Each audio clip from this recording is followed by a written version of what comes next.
The wheels of the stagecoach slipped sideways on the ice-covered mountain pass, and Laura Pemberton knew with absolute certainty that she was about to die. The December wind howled through the narrow canyon as the coach tilted dangerously, the horses screaming in terror as their hooves lost purchase on the frozen ground. Laura braced herself against the wooden interior, her gloved hands gripping the edge of the seat hard enough that her fingers ached. The driver was shouting something she could not make out over the roar of the blizzard that had descended upon them without warning just an hour outside of Portland, Oregon. It was 1878, and Laura had been traveling from San Francisco to Portland to take up a teaching position at a newly established school for girls.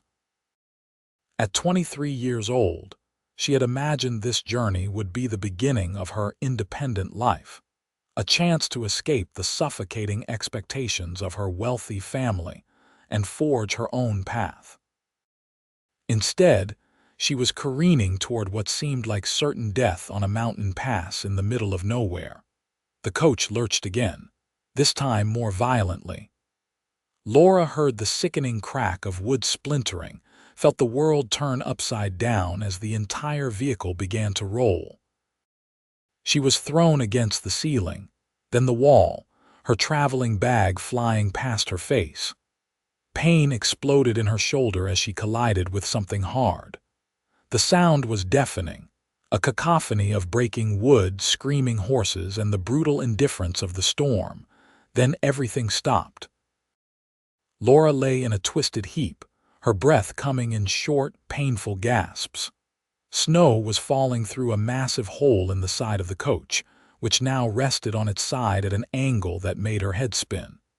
She could taste blood in her mouth and realized she had bitten her tongue during the crash. Every part of her body hurt, but as she carefully moved her limbs, she determined that nothing seemed to be broken. The driver. She needed to check on the driver.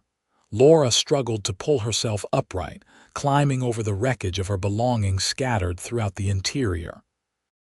Her fine traveling dress was torn, her carefully arranged hair had come completely undone, and somewhere she had lost one of her boots. The cold hit her immediately, seeping through her layers of clothing with shocking efficiency. She managed to push open what remained of the door and crawled out into the blizzard. The scene before her was devastating. The stagecoach had rolled down an embankment and now lay on its side against a cluster of rocks. One of the horses was down, unmoving, still tangled in the traces. The other had broken free and was nowhere to be seen. Laura stumbled through the knee-deep snow toward the front of the wreckage, calling out for the driver. She found him pinned beneath part of the coach frame, his face gray with pain. Blood stained the snow around him, and Laura knew immediately that his injuries were severe. She knelt beside him, her hands trembling as she tried to assess what she could do. "Go," he gasped, his breath rattling in his chest. "Shelter, find shelter." "I cannot leave you," Laura said, though even as she spoke the words, she knew the futility of her situation. She had no way to move the heavy wooden frame that trapped him, no medical supplies, no knowledge of where they were or how far it might be to help. "You must," the driver insisted. His hand found hers, gripping it with surprising strength. "Storm will kill you. Go east. There are homesteads." Laura wanted to argue, but the wind was picking up, and already she could barely feel her toes in her remaining boot. The temperature was dropping rapidly as afternoon faded toward evening. She looked around desperately, hoping to see some sign of civilization, but there was nothing but white in every direction. The driver's grip on her hand loosened, and his eyes began to glaze over. Laura felt tears freeze on her cheeks as she realized he was dying. She stayed with him until his breathing stopped, whispering prayers she half remembered from childhood. Then, because there was nothing else she could do, she forced herself to stand. She retrieved what she could from the wreckage. her traveling bag which she strapped across her body, a thick wool blanket that had somehow remained dry, and the driver's heavy coat, which she pulled on over her own. She found her missing boot and forced her numb foot into it. Then, with one last look at the broken stagecoach and the man who had tried to save her, Laura began walking east. The snow was relentless. Within minutes, Laura could no longer see the wreckage behind her. She wrapped the blanket around her shoulders and over her head, trying to protect her face from the stinging ice crystals. Each step was an effort, the snow deep enough that she had to lift her legs high to make any progress. Her lungs burned with the cold air, and her hands had gone beyond pain into a dangerous numbness. She had no idea how long she had been walking when she fell. One moment she was pushing forward, and the next she was face down in a snowdrift, too exhausted to get up. This was it, she thought. This was where she would die, frozen in the wilderness, her body not to be found until spring thaw. Her family would never know what happened to her. The school in Portland would find another teacher. It would be as if Laura Pemberton had simply ceased to exist. A strange peace settled over her as she lay there. At least it did not hurt any more. The cold had numbed everything. She closed her eyes, then she heard a voice, deep and urgent, cutting through the wind. "Hey, can you hear me?" Laura forced her eyes open. Through the swirling snow, she saw a figure on horseback, a man wrapped in furs and leather, his hat pulled low against the storm. He dismounted in one fluid motion and was beside her in an instant, his hands on her shoulders. "You are alive," he said, and there was relief in his voice. "Can you stand?" Laura tried to answer, but her jaw was too stiff with cold. She managed a slight nod. The man did not waste time with questions. He pulled her to her feet with a strength that surprised her, then lifted her onto his horse with an ease that suggested he had done such things many times before. He mounted behind her, wrapping one arm around her waist to hold her steady while he gathered the reins with the other. "There was a driver," Laura managed to say through chattering teeth. "The stagecoach crashed. How far back?" the man asked. "I do not know. I walked, maybe an hour." She felt him tense behind her. "That far in this storm, you are lucky to be alive." He paused, then added more gently, "The driver." "Dead," Laura whispered. The man was quiet for a moment, then said, "We cannot search for the wreckage now. This storm is only getting worse and you need to get warm. I will take you home with me. We can send a party out when the weather clears." Laura was too cold and exhausted to argue. She leaned back against the solid warmth of the man behind her, feeling his arm tighten protectively around her waist. The horse moved forward with careful, steady steps, and Laura closed her eyes again, this time trusting that she would open them again. The ride seemed to last both forever and no time at all.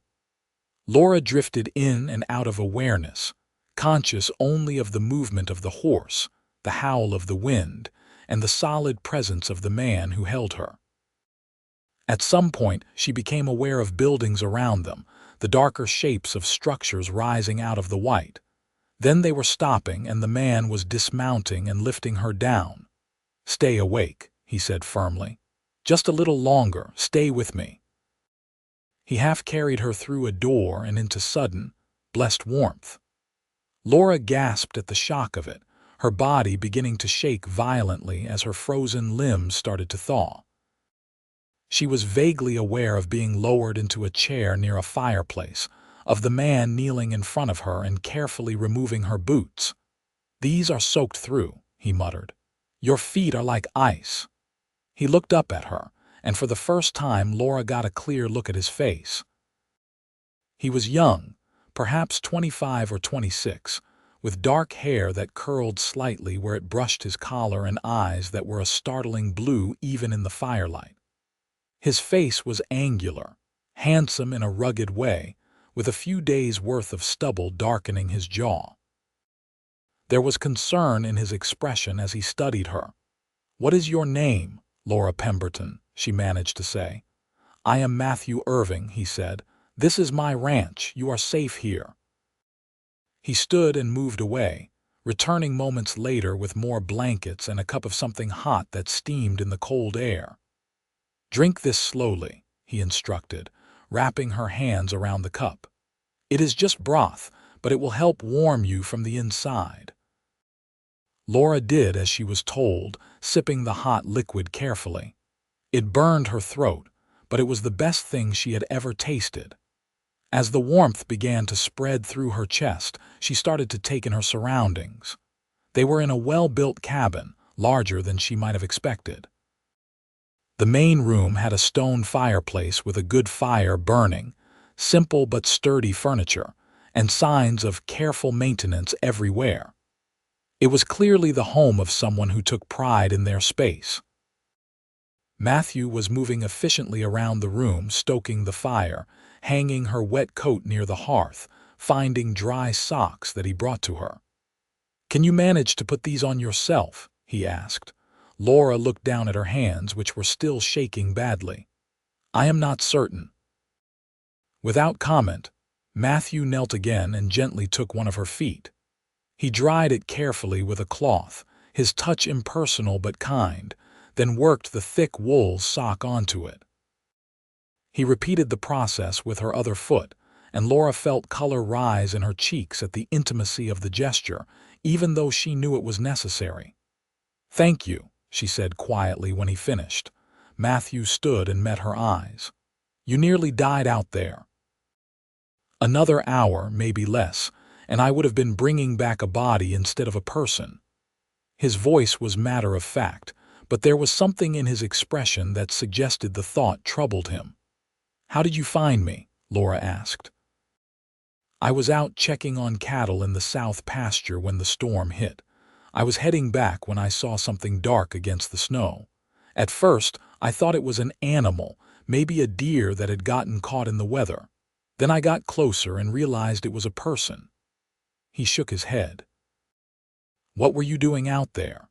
The stage from Portland does not run this route." "I was traveling to Portland from San Francisco. We were supposed to arrive this evening." Laura felt tears prick at her eyes as the reality of the situation hit her. The driver was dead. She was stranded in a blizzard in the middle of nowhere with a complete stranger. Everything she had brought with her was either buried in snow or destroyed in the crash. The storm came so suddenly. The wheels lost traction and we went off the road. Matthew listened carefully, then said, "That pass can be treacherous in winter. The stage company should not have tried to make the run with a storm coming in." There was anger in his voice, though Laura sensed it was not directed at her. "You said the driver died at the scene."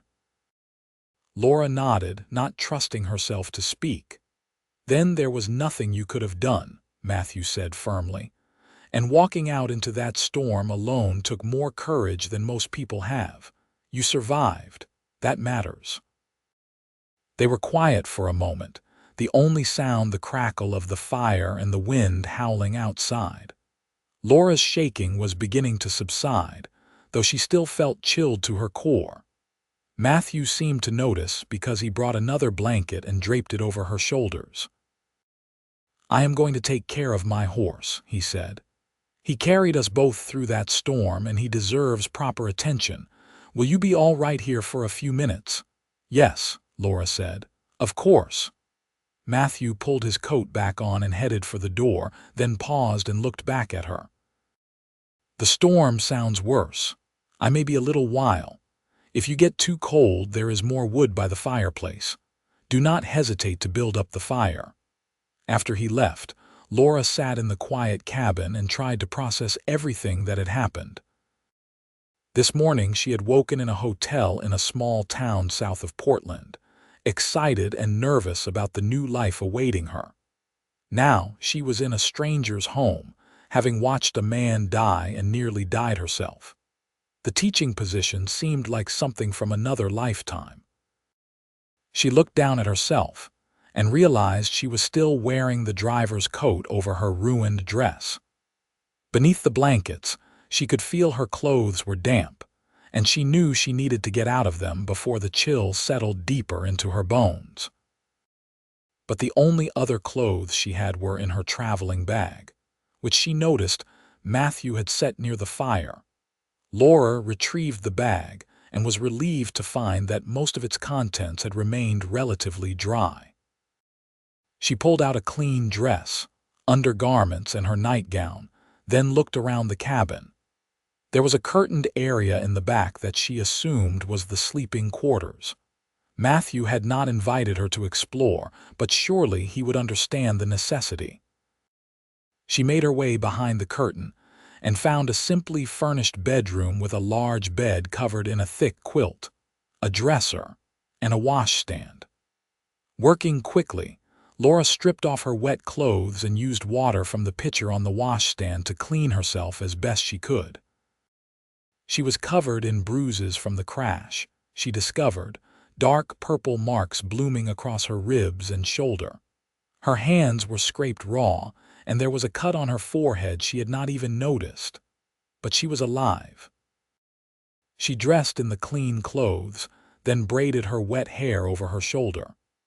When she emerged from behind the curtain, Matthew was just coming back inside, brushing snow from his shoulders. He stopped when he saw her, and something shifted in his expression. "You should have told me you were hurt," he said, gesturing to the cut on her forehead. "It is nothing," Laura assured him. "It needs to be cleaned properly." Matthew moved to a cabinet and retrieved a small box which he brought to the table. "Sit here." Laura obeyed, and Matthew pulled up another chair so he was facing her. He opened the box to reveal basic medical supplies, bandages, a bottle of what looked like whiskey, some clean cloths. He dampened a cloth with water from a kettle on the stove, then gently cleaned the cut on her forehead. "This might sting," he warned, then applied a small amount of the whiskey to another cloth and dabbed it carefully on the wound. Laura hissed at the sharp burn but held still. Matthew worked with a practiced efficiency that suggested he had tended to wounds before. His hands were calloused but gentle, and Laura found herself studying his face as he concentrated on his task. Up close, she could see a small scar on his chin and laugh lines at the corners of his eyes. He had the weathered look of someone who spent most of their time outdoors, but there was intelligence in his expression and a gentleness in his touch that surprised her. "There," he said, leaning back.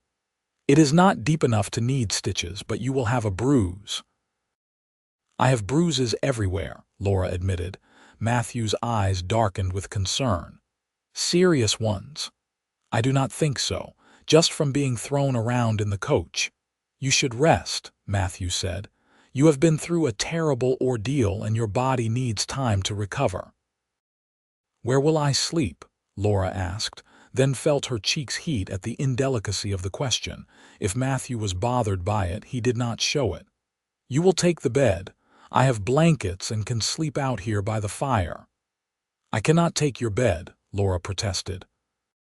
"You can and you will," Matthew said firmly. "I am not about to let a woman I just pulled out of a snowstorm sleep on the floor. Besides, you need the warmth and the proper rest." He stood and moved to the stove. "But first, you need to eat something." "I was planning to make dinner anyway, and I am guessing you have not eaten since morning." Laura realized he was right.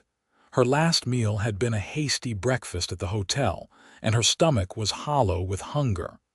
"What can I do to help?" "Nothing," Matthew said. "You sit there and stay warm." "I can manage." Laura watched as he began to prepare a meal with an ease that spoke of long practice.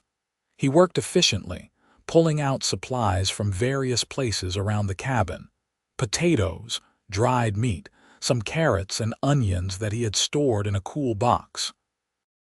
As he cooked, he kept up a steady stream of conversation, asking her about her journey and her plans in Portland. Laura found herself relaxing as she talked. There was something comforting about Matthew's presence, a steadiness that made her feel safe despite the strangeness of the situation. She learned that he had built this ranch 3 years ago after working as a cowboy on larger spreads, that he ran cattle and broke horses, and that he had chosen this location specifically because it was far enough from town to have good grazing land, but close enough to make supply runs practical. "Do you live here alone?" Laura asked. "I have 2 hands who work for me, but they are in Portland for the winter," Matthew explained. "We drove most of the herd to market last month, and I kept just enough cattle here to maintain the breeding stock. Ben and Charlie will be back in the spring to help with calving and the new foals." He glanced at her. "So yes, right now it is just me." Laura absorbed this information. She was alone in a cabin with a man she had just met, miles from anywhere, with a storm raging outside. By all rights, she should have been terrified, but somehow she was not.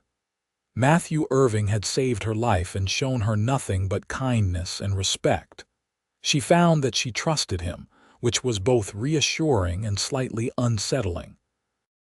The meal Matthew prepared was simple but delicious. A hearty stew with tender meat and vegetables, accompanied by bread that he admitted he had bought in town rather than baked himself.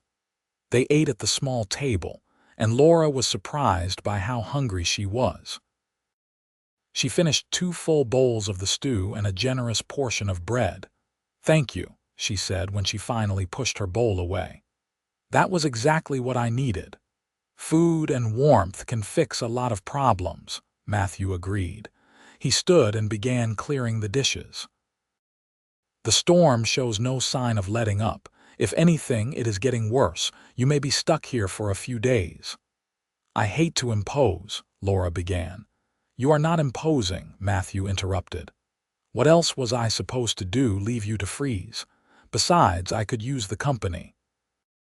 Winters out here can get pretty lonely." After the dishes were cleaned and put away, Matthew built up the fire again and showed Laura where everything was in case she needed anything during the night. He gave her one of his clean shirts to sleep in, since her nightgown was still damp from her wet clothes having been packed against it, and brought her extra blankets for the bed. "If you need anything at all, just call out," he said. "I will hear you." Laura thanked him and retreated behind the curtain to the bedroom. She changed into Matthew's shirt, which was far too large but warm and soft from many washings. The bed was comfortable, the mattress stuffed with what felt like feathers, and the quilts were heavy and warm. She could hear Matthew moving around in the main room, the sound of him banking the fire and spreading out his bedroll. She should have fallen asleep immediately. She was exhausted, her body ached, and the bed was more comfortable than anything she had slept in since leaving San Francisco. But her mind would not quiet. Every time she closed her eyes, she saw the stagecoach tilting, heard the driver's last words, felt the terror of being lost in the storm. And mixed with those dark images were flashes of Matthew's face, the concern in his blue eyes, the gentleness of his hands as he tended to her injuries, the sound of his voice telling her she was safe. Laura did not know what to make of the strange pull she felt toward him. It was probably just gratitude, she told herself. The man had saved her life. Of course she would feel drawn to him. It meant nothing more than that. But even as she thought it, she knew she was lying to herself. The storm continued through the night and into the next day. Laura woke late to find bright light filtering through the gaps in the curtain, and the smell of coffee in the air. She dressed in one of her other dresses, this one a simple brown wool that was practical if not particularly attractive, and emerged to find Matthew sitting at the table cleaning a rifle. He looked up when she appeared and offered a small smile. "Good morning. There is coffee on the stove and some breakfast keeping warm. Help yourself." "Thank you," Laura said. She poured herself coffee and found a plate of eggs and bacon waiting. As she ate, she watched Matthew work. His movements were careful and methodical, and she found herself wondering about him. He seemed young to be running his own ranch, and he lived a solitary life out here. What had brought him to this place? As if sensing her thoughts, Matthew spoke without looking up from his work. You are probably wondering what kind of man lives alone in the middle of nowhere. Laura felt her cheeks heat at being so transparent. I was just curious. You seem young to have established all this on your own. I am 26, Matthew said. He finished with the rifle and set it aside, then met her eyes. I came west 5 years ago from Ohio. My parents had a small farm, but there were 4 boys and not enough land to split between us. I figured I had better prospects out here than staying and fighting my brothers for scraps. You miss them? Laura asked. Something sad flickered across Matthew's face. Every day. But this is my life now. I built something here, something that is mine, that matters. They were quiet for a moment, and then Matthew asked, What about you? You said you were going to Portland to teach. Laura nodded. I was hired by the Madison Academy for Girls. They are a new school, very progressive. They believe women deserve the same quality of education as men. She paused, then added, My family was not pleased. They wanted me to make an advantageous marriage, not run off to teach. But you came anyway, Matthew observed. I came anyway, Laura confirmed. I wanted to be more than just someone's wife. I wanted to do something that mattered. Matthew studied her with an expression she could not quite read. Sounds like we have that in common, running away to find something better. I prefer to think of it as running towards something, Laura said. Matthew laughed at that, a genuine sound that lit up his whole face. I like that, running toward instead of away. He stood and moved to the window. Storm is still going strong. We are probably stuck here for at least another day, maybe 2. Laura joined him at the window and looked out at the white world beyond. The snow was coming down so hard she could barely see the barn she knew was only yards away. Everything was buried under a thick blanket of white, and the wind had created drifts that reached halfway up the cabin walls in places. I have never seen so much snow, she admitted. In San Francisco, we got rain, but rarely anything like this. Winter in the mountains can be brutal, Matthew said, but it has its own kind of beauty too. When the sun comes out and everything is covered in fresh snow, it looks like a different world. They spent the day in a strange kind of domesticity. Matthew had chores that needed doing despite the storm. Animals to feed, water to bring in, wood to chop. Laura insisted on helping where she could, over his protests that she was still recovering. She swept the floor, prepared their midday meal from the supplies Matthew had on hand, and mended a tear in one of his shirts that she had noticed hanging on a peg. You did not have to do that, Matthew said when he came in from feeding the animals and saw his repaired shirt. You saved my life and opened your home to me, Laura replied. The least I can do is make myself useful. As the afternoon wore on, they fell into easy conversation. Matthew told her about ranching, about the challenges of building something from nothing in this harsh country. He spoke about his horses with particular affection, describing each one's personality and quirks. Laura found herself fascinated by the life he described, so different from anything she had known. In turn, she told him about her studies, about the books she had read, and the ideas she had about education and women's rights. She expected him to dismiss her thoughts as foolish, as her father and brothers always had, but Matthew listened intently and asked thoughtful questions. It seems to me that keeping half the population uneducated is just wasteful, he said at one point. Why would you not want everyone to be as smart and capable as possible? Laura felt a warmth in her chest that had nothing to do with the fire.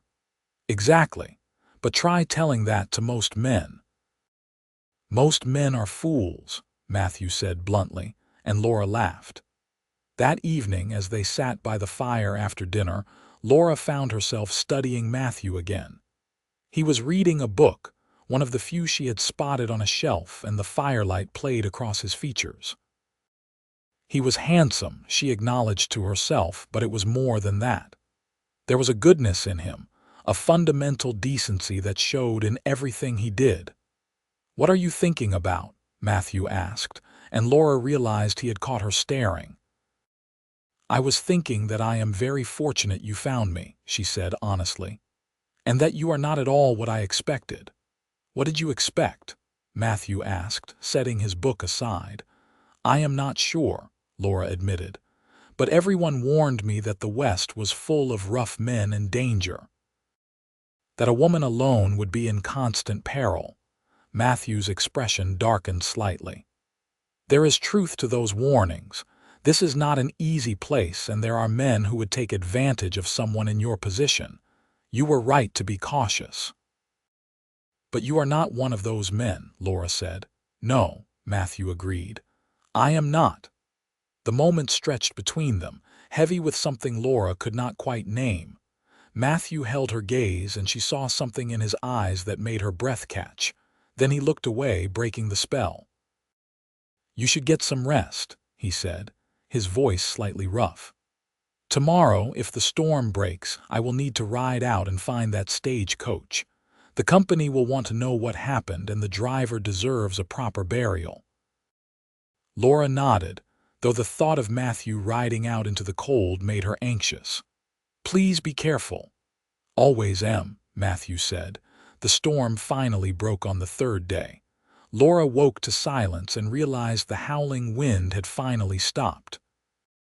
She dressed quickly and came out to find Matthew already preparing to leave. "I am going to look for the wreckage," he said. "I will follow your tracks backward as far as I can, though the new snow will have covered most of them. If you can remember any landmarks, anything distinctive you passed, that would help." Laura tried to think back to that terrible walk through the storm, but it was mostly a blur of white and cold. "I remember passing a cluster of trees, pines maybe, that were growing in an odd formation. 3 of them together, very close." Matthew nodded. "I know the place. That gives me a direction." He pulled on his heavy coat and gloves. "There is plenty of food. Keep the fire going. I may be gone most of the day." "Matthew," Laura said, and he turned back to look at her. "Thank you for everything." Something softened in his expression. "You are welcome, Laura." After he left, the cabin felt empty. Laura tried to keep herself busy with small tasks, but she found herself drawn to the window again and again, watching for Matthew's return. The sky was clear now, a brilliant blue, and the sun on the fresh snow was almost blinding. It was beautiful, just as Matthew had said, but Laura could not enjoy it. She was too worried. What if he got lost? What if something happened to him? What if she had given him bad directions and he could not find the wreckage? The thoughts spiraled in her mind until she forced herself to sit down and take a deep breath. Matthew knew this country. He was experienced and capable. He would be fine. It was late afternoon when she finally heard the sound of horses approaching. Laura rushed to the window and saw Matthew returning, leading 2 horses behind his own. As he drew closer, she recognized one of them as the stagecoach horse that had broken free during the crash. The other was loaded with supplies. She had the door open before he even dismounted. "You found it." "I found it," Matthew confirmed. He looked tired and cold, but there was something relieved in his expression. "The driver is buried near the wreck." "It is not much, but it was the best I could do with the ground frozen. I will report it to the authorities when we get to Portland, and they can decide if they want to move him in the spring." "Thank you for doing that," Laura said quietly. Matthew nodded, then gestured to the horses. "I recovered what I could from the wreckage. Some of your things, the mail pouch, a few valuables. Let me get the horses settled, and we can sort through it." Laura helped Matthew unload the recovered items and watched as he tended to the animals. He worked efficiently despite his obvious exhaustion. making sure each horse was properly cared for before seeing to his own needs. It was, she realized, typical of him. He always put others first. Inside, they spread out the recovered items on the table. Laura's trunk had survived relatively intact, though water had gotten into some of her things. Her books were damaged, the pages warped and ink smeared, but her clothing and personal items were mostly salvageable. There was also a lockbox that had been in the cargo hold, probably containing valuables being shipped to Portland, and the mail pouch. The mail in that lockbox should go to the company office in Portland, Matthew said. They can sort out what belongs where. When can we go to Portland? Laura asked. Matthew was quiet for a moment, and when he spoke, his voice was careful. That depends. The pass where the stage crashed will not be safe to travel for weeks, maybe months. The snow is too deep and too unstable, but there is another route, goes around instead of over the mountain. It is longer, adds about 3 days to the trip, but it is passable in winter. So we could leave soon. Laura felt a strange mix of relief and disappointment at the thought. We could, Matthew agreed. But Laura, I need to be honest with you about something. You are not the only one who has been thinking about what happens next. Laura looked up at him, her heart suddenly beating faster. Matthew met her eyes steadily. These past few days, having you here, talking with you, getting to know you, it has made me realize how lonely I have been. And it has made me realize something else too. He paused, then continued. I care about you, more than I should for someone I just met. And before you go to Portland and disappear into your new life, I need to know if you feel anything similar, or if I am just a fool making something out of nothing. Laura's breath caught in her chest. She had been trying not to acknowledge the growing feelings she had for Matthew, telling herself they were just gratitude or circumstance. But hearing him speak so honestly, seeing the vulnerability in his expression, she could not lie to herself anymore. You are not a fool, she said softly. I feel it too. I have been trying to tell myself it was just because you saved me that I was confused or overwhelmed. But it is more than that, is it not? It is more than that, Matthew confirmed. He reached across the table and took her hand, his calloused fingers warm against hers. But I also know you came here for a reason. You have a job waiting, a life you planned. I would never ask you to give that up for someone you barely know. But, Laura prompted, sensing there was more. But if you wanted to stay, even just for a while, to see if this thing between us is real, I would like that very much, Matthew said. And if you decide you still want to go to Portland, I will take you there and wish you well, no matter how much it might hurt to say goodbye. Laura looked down at their joined hands, her mind racing. Everything she had worked for, everything she had planned, was waiting in Portland. The teaching position, the independence she had fought so hard to claim. It would be madness to throw that away for a man she had known less than a week. But as she sat there, feeling the warmth of Matthew's hand in hers, looking around at the cabin that had become a haven, she realized something important. She had been running towards something, yes, but she had been so focused on what she thought she wanted that she had not considered what she might actually need. What would staying mean? She asked. I cannot just live here indefinitely without purpose. Matthew smiled at that. No, I do not suppose you could. But Portland is only a day's ride from here in good weather. You could still work at the school, come back here on weekends and breaks. Or, he hesitated, then forged ahead, or we could see if the local school in the valley would hire you. It is not as prestigious as the Madison Academy, but there are children there who need a good teacher. You have been thinking about this, Laura observed. I have been thinking about little else, Matthew admitted. Laura, I know this is fast. I know it is probably crazy.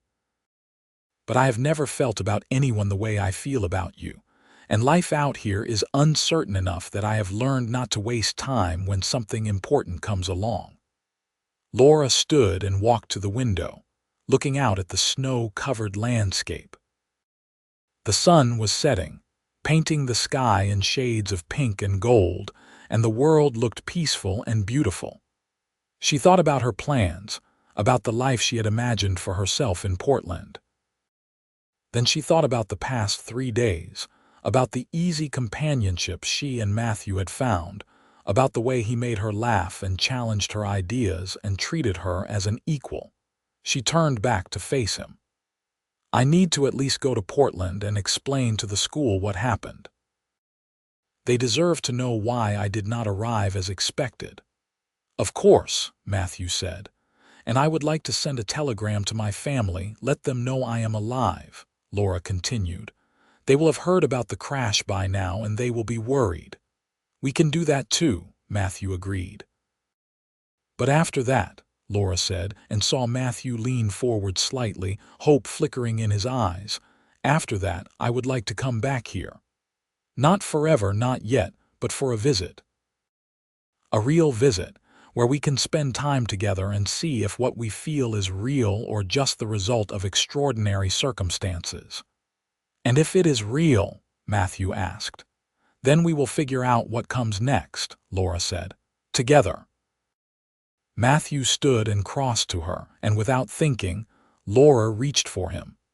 He pulled her into his arms and she rested her head against his chest, hearing the steady beat of his heart. For a moment they just stood there, holding each other as the last light faded from the sky. "I am still going to take you to Portland," Matthew murmured against her hair. "You deserve to have the choice to see what that life would be like. If you decide you want to stay there, I will understand." "I know you will," Laura said, "but I do not think I will." They left for Portland 2 days later, giving Laura time to recover fully and Matthew time to make arrangements for his livestock. The ride was long but beautiful, the world transformed by snow into something magical. They stopped overnight at a small inn, where Matthew insisted on getting separate rooms despite the raised eyebrows of the proprietor. Portland was bustling and busy, so different from the quiet isolation of the ranch. Matthew took Laura to the Madison Academy, where she explained what had happened to the headmistress, a stern but kind woman named Mrs. Richardson. "We heard about the crash," Mrs. Richardson said. "We feared the worst when you did not arrive. I am so very glad you are safe, Miss Pemberton." "Thank you," Laura said, "and I apologize for the confusion and delay." Mrs. Richardson waved that away. "The position is still yours if you want it. We can delay the start date by a few weeks, give you time to settle and recover from your ordeal." Laura glanced at Matthew, who was waiting by the door, then back at Mrs. Richardson. "May I have a day to consider? The past week has been very disorienting, and I want to make sure I am making the right decision for the right reasons." "Of course," Mrs. Richardson said. "Take all the time you need." They left the school and walked through Portland's muddy streets. Matthew showed her the town, pointing out places that might interest her: the library, a theater, several churches, shops of various kinds. It was a real city, growing rapidly, full of opportunities. "What do you think?" Matthew asked as they stopped for lunch at a small restaurant. Laura considered the question seriously. "It is impressive. There is so much happening here, so much potential. A few weeks ago I would have been thrilled." "And now," Matthew prompted. "Now I keep thinking about how quiet it was at your ranch," Laura admitted. "How I could hear myself think. How the sky seemed bigger and the stars brighter. How I felt when I was with you." Matthew reached across the table and took her hand. "Portland will always be here if you change your mind. The opportunities are not going anywhere." "But some things cannot wait," Laura said. "You said that yourself. Life is too uncertain to waste time when something important comes along." They sent the telegram to Laura's family. a brief message explaining that she had been in an accident but was safe and would write with more details soon. Then, Matthew took her to report the crash to the Stagecoach company and turn over the recovered mail and valuables. The company was grateful for the information and assured them that they would handle notifying the driver's family and dealing with the wreckage once the pass was clear. That evening they stayed in a proper hotel, again in separate rooms. Laura lay in the comfortable bed and stared at the ceiling, thinking about everything. She had come to Portland expecting to start a new chapter of her life, to become independent and pursue her passion for teaching. Instead, she had found something she had not known she was looking for. A man who saw her as an equal, who valued her mind as much as her company, who made her feel alive in ways she had never experienced. In the morning, she found Matthew in the hotel dining room, nursing a cup of coffee. He looked tired, as if he had not slept well either. "I have made my decision," Laura said without preamble as she sat down across from him. Matthew set down his cup carefully. "All right. I am going to tell Mrs. Richardson that I cannot take the position," Laura said. "Not now, anyway. Maybe someday in the future, but not now." "Laura, you do not have to," Matthew began, but she held up a hand. "I know I do not have to, but I want to. I want to see where this goes, Matthew. You and me. I want to spend time at your ranch, get to know you better, see if what I think I feel is real and lasting. Because if it is," she paused, then finished, "if it is, then I have found something more important than any teaching position." Matthew was quiet for a long moment, and Laura felt her heart sink. Had she misread this? Was he having second thoughts? Then he smiled, and it was like the sun coming out from behind clouds. "You are sure? Because once we leave here, once we go back to the ranch, I am going to court you properly, Laura Pemberton. I am going to spend every day trying to convince you that you made the right choice. And when enough time has passed that you are certain, I am going to ask you to marry me." Laura felt tears prick at her eyes, but they were happy tears. "I think I would like that very much." They returned to the ranch in early January, and Laura settled into a life she could never have imagined for herself. The local school in the valley was indeed looking for a teacher, and they were thrilled to hire someone with Laura's education. She taught 3 days a week, living at the ranch and riding down to the school with Matthew accompanying her each time, though he always found errands to run in the valley so she could work independently. The other days, she learned about ranching. Matthew taught her to ride properly, to help with the animals, to understand the rhythms and demands of ranch life. She discovered she had an affinity for the horses, and Matthew let her work with the younger ones, gentling them and beginning their training. They spent long evenings by the fire, talking about everything and nothing. Matthew read her favorite passages from his books, and Laura shared stories from her childhood. They learned each other's histories, the small details and the large ones, building a foundation of knowledge and trust. And slowly, carefully, they also learned each other physically. A held hand became an arm around her waist, became stolen kisses by the barn. Matthew was always a gentleman, always respectful of the boundaries of propriety, but Laura felt the heat between them building, the promise of something more waiting for the right time. Spring came slowly to the mountains. The snow melted, revealing the ranch in all its rugged beauty. Matthew's hands, Ben and Charlie, returned from Portland, and Laura enjoyed getting to know them. They were good men, loyal to Matthew and respectful to her, and she could see why he trusted them. In April, as the first wildflowers were beginning to bloom, Matthew took Laura on a ride up into the hills above the ranch. They stopped at a spot that overlooked the valley, the view stretching for miles in every direction.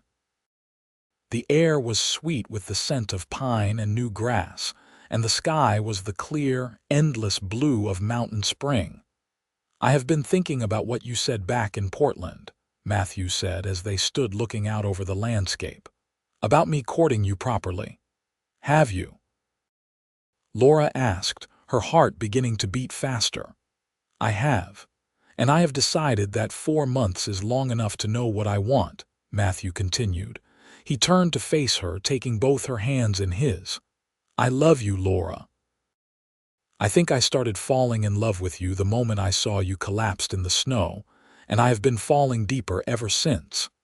You are brave and smart and kind, and you challenge me to be better. You are my equal and my partner, and I cannot imagine my life without you in it." He released one of her hands and reached into his pocket, pulling out a small box. When he opened it, Laura saw a simple gold band with a small diamond, nothing fancy but clearly chosen with care. "I know you gave up a lot to be here with me," Matthew said. "And I know that the life I am offering is not easy. But I promise you that if you say yes, I will spend every day trying to make you happy. I will support your teaching, your dreams, whatever you want to pursue. We will be partners in everything, and I will never ask you to be less than you are." "Matthew," Laura whispered, tears streaming down her face. He knelt on one knee right there on the hillside, heedless of the damp ground. "Laura Pemberton, will you marry me?" "Yes," Laura said, laughing and crying at the same time.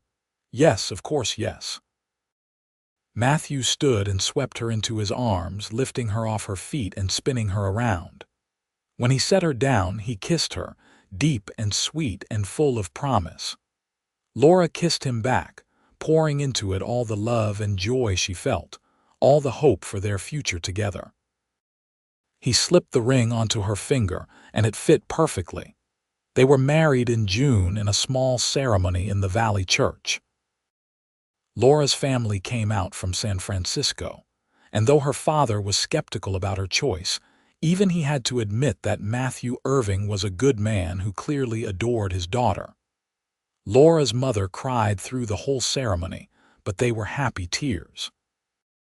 Ben and Charlie stood as groomsmen, and Laura had asked Mrs. Richardson to stand with her, the older woman having become a friend during Laura's trips to Portland to visit and maintain her connections. Several of Matthew's neighbors attended, ranching families who had become Laura's friends as well. It was a simple affair, but it was perfect. The wedding night was spent in their cabin, in the bed that Laura had slept in that first night after the crash. Matthew carried her over the threshold, and then he took his time showing her all the physical passion that he had been holding in check for months. Laura had been nervous, knowing only the vague warnings her mother had given her, but Matthew was patient and gentle, and the love between them made everything natural and beautiful. In the morning, Laura woke wrapped in her husband's arms and wondered how she had gotten so lucky. Life as a married woman suited Laura. She continued teaching at the Valley School, beloved by her students and respected by their parents. She helped Matthew run the ranch, her natural organizational skills making the business side of things more efficient. And slowly, their home began to fill with the small touches that made it theirs. Curtains Laura sewed, furniture Matthew built, books they collected together. Their first child came in the spring of 1880, a healthy boy they named James after Matthew's father. Laura had been terrified during the pregnancy, worried about the distance to a doctor and the risks of childbirth. But Matthew hired a skilled midwife from Portland to come stay with them for the last month, and the birth, while difficult, went smoothly. Matthew was besotted with his son, spending hours just watching the baby sleep. "I cannot believe we made this," he would say, his voice full of wonder. Laura would laugh and remind him that she had done most of the work, but she understood the awe he felt. This tiny person was a piece of both of them, a symbol of their love made real. Their daughter arrived 2 years later, a fierce little girl they named Alina after Laura's grandmother.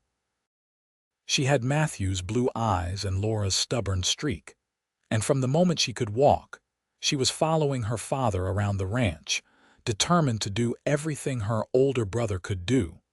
Life was not always easy. There were harsh winters, difficult births among the livestock, years when the prices at market were poor. Laura sometimes missed the intellectual stimulation of the city, the libraries and theaters and conversations with other educated women. But whenever she thought about the life she might have had, teaching in Portland and living alone in a boarding house, she knew she had made the right choice.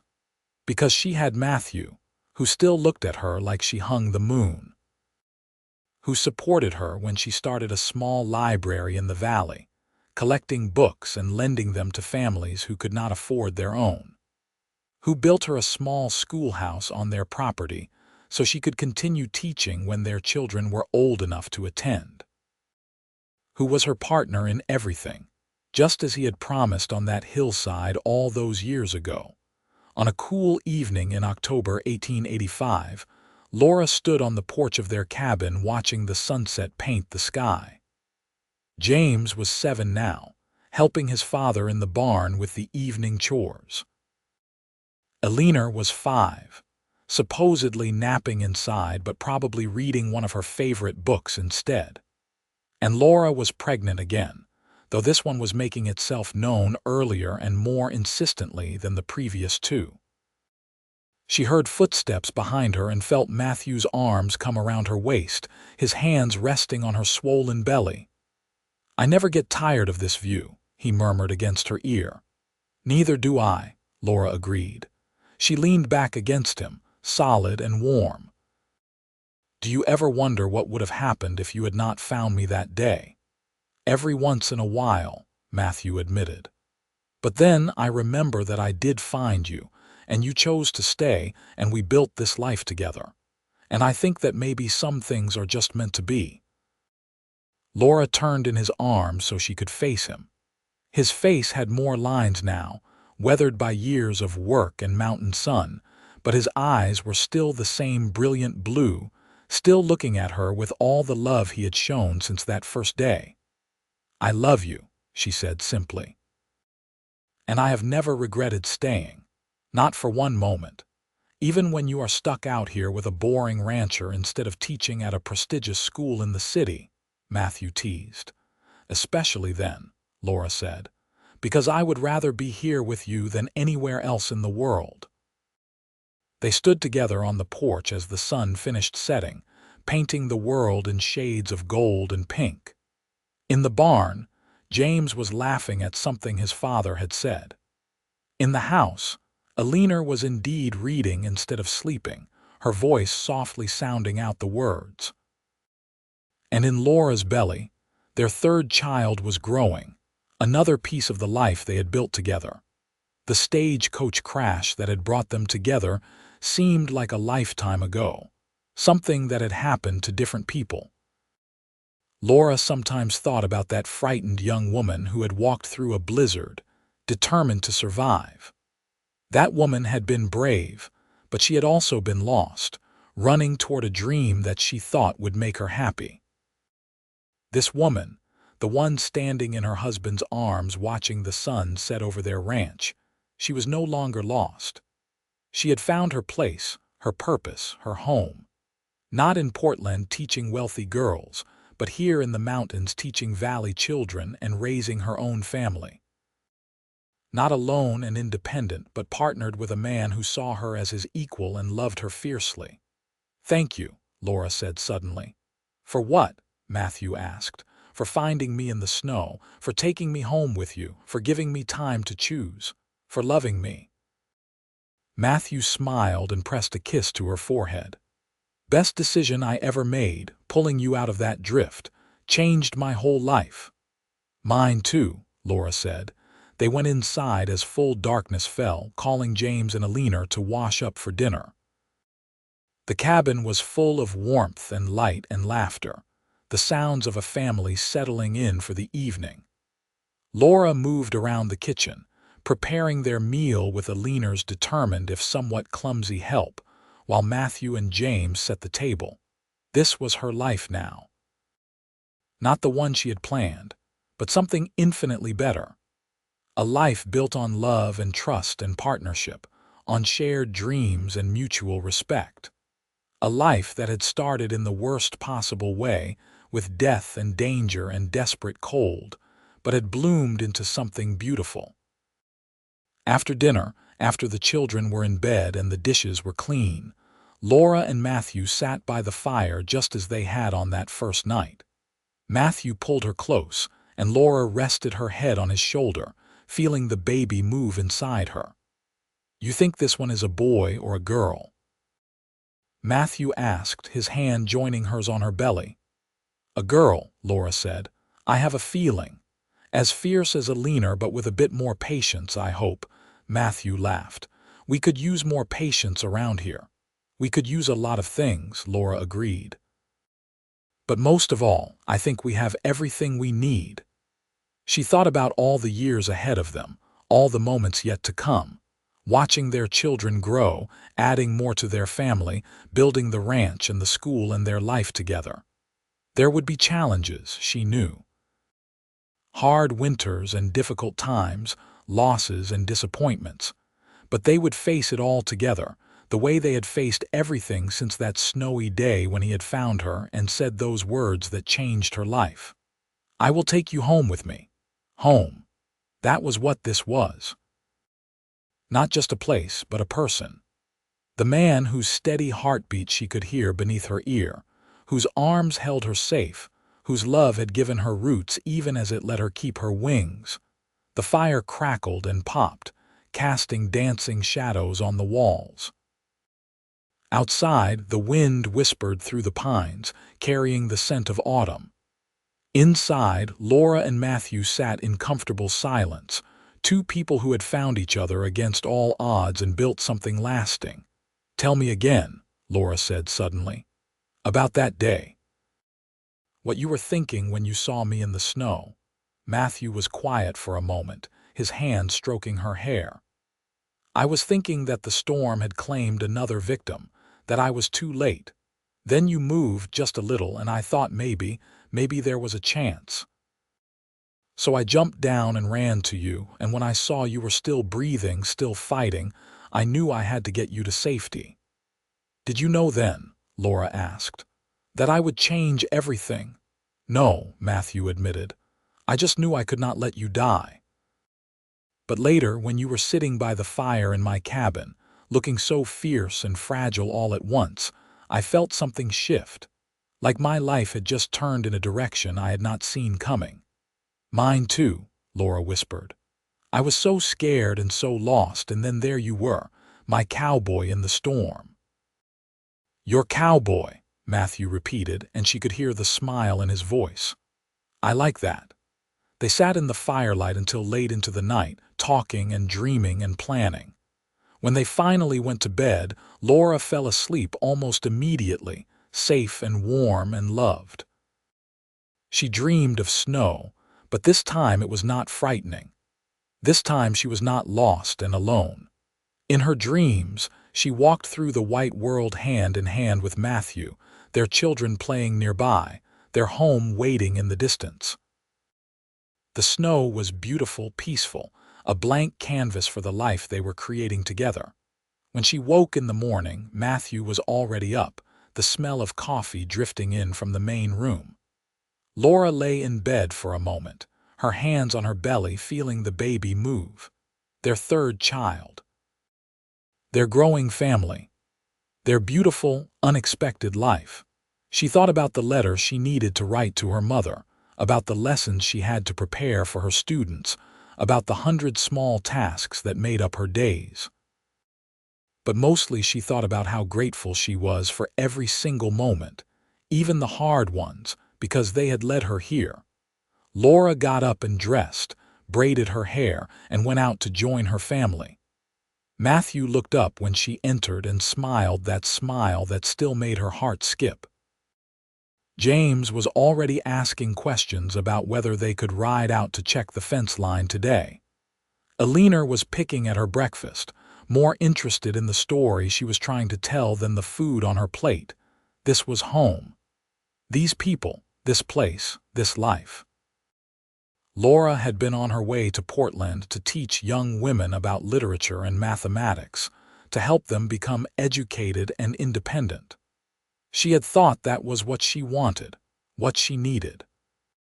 Instead, she had learned the most important lesson of all, and she had learned it from a cowboy who had pulled her from a snowdrift and offered her shelter. She had learned that sometimes the life you need is not the one you planned. That sometimes you have to let go of one dream to discover a better one. That love, real love, is not about grand gestures and perfect moments, but about the quiet partnership of building a life together day by day. As Laura sat down to breakfast with her family, as Matthew reached over to squeeze her hand and Alina chattered about the chickens and James reminded them all about the fence line, she felt a contentment so deep, it brought tears to her eyes. Happy tears, she thought. The best kind. The sun was rising over the mountains, painting the world in shades of gold. Another day was beginning on the ranch, full of work and laughter and love. Laura looked around at her family, at the home they had created, and felt nothing but gratitude. Her stagecoach had crashed in the snow, and a cowboy had appeared saying he would take her home with him. And in doing so, he had given her everything she had never known she wanted. A partner, a family, a purpose, and a love that would last all the days of her life. They had decades ahead of them still. Years of watching their children grow and have children of their own. Years of building their ranch and their community. Years of facing whatever challenges came their way side by side. But all of that was in the future. For now, there was just this moment. A family at breakfast, a new day beginning, and the warm knowledge that whatever came next, they would face it together. And that was more than enough. It was everything.